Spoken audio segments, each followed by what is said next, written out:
Pediatric Palliative Care is a special service that is offered to children at a children's hospital.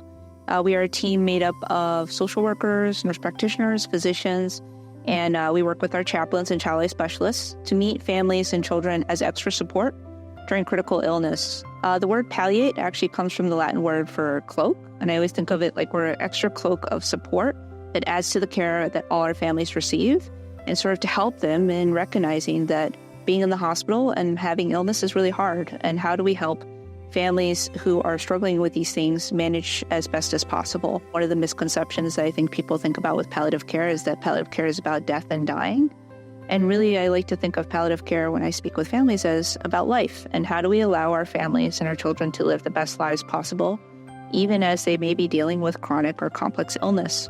We meet families in all different areas within the hospital, from labor and delivery and prenatally, all the way through even some of our patients that are in adult units but have pediatric conditions, to sort of help support them.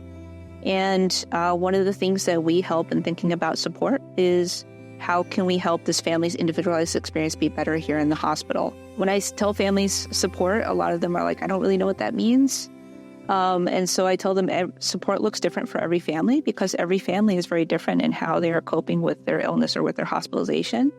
Some of the ways that we're helpful for families is we can help with communication and between the medical teams, between the different providers caring for the child. Sometimes there's so much information coming at you, it's hard to feel like you understand everything that's going on, or that you may need help sort of understanding or processing what's going on.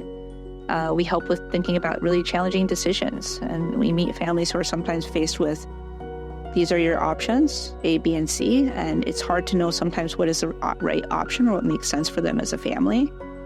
We are experts in symptom and pain management, so sometimes when things aren't working and people are like, you know what, this patient has really bad pain or really significant neuroirritability, they ask our team to sort of involve, and we can think about how we can manage this patient's symptoms and find the right recipe for them.